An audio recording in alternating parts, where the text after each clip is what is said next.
Sous la pression des eaux ruisselantes d'une pluie torrentielle, une érosion dévastatrice progresse à pas des géants, menaçant d'érayer plusieurs habitations et infrastructures vitales de la carte. Sur l'avenue Limété, le spectacle est désolant. En effet, ce qui n'était autrefois qu'une fissure est devenu un ravin béant. En l'espace de quelques heures, plusieurs parcelles ont été englouties, emportant avec elles le travail de toute une vie pour de nombreuses familles. Désormais, c'est le marché Mbanzalemba, poumon économique du quartier, qui se trouve en première ligne face au vide. Sur place, la panique est générale. Des familles transportant à la tête quelques effets personnels fuient la zone par crainte d'un effondrement imminent.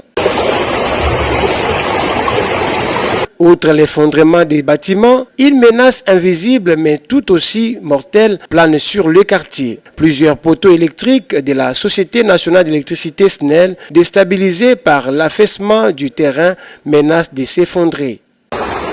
Je réponds au nom de M. Fidel Momelumba Moke.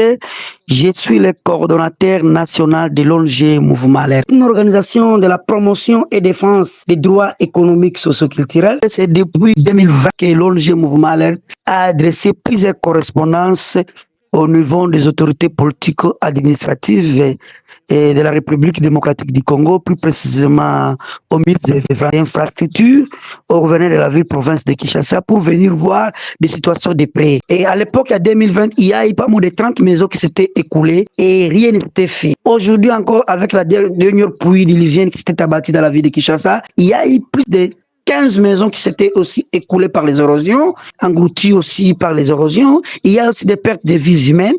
Et on n'a vu aucune autorité de sensibiliser pour voir la situation de près.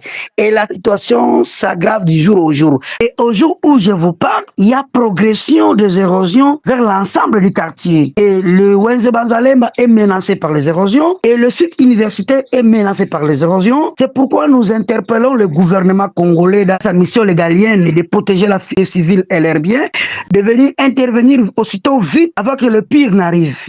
Parce qu'il faut laisser la situation pourrie telle que ça se trouve à ce moment ici, c'est l'ensemble des quartiers Banzalemba qui sera englouti par les érosions et nous aurons les pertes de vies humaines. C'est pourquoi nous interpellons le gouvernement congolais de mettre les moyens pour éradiquer tant soit peu la progression des érosions dans les quartiers Banzalemba. Je vous remercie.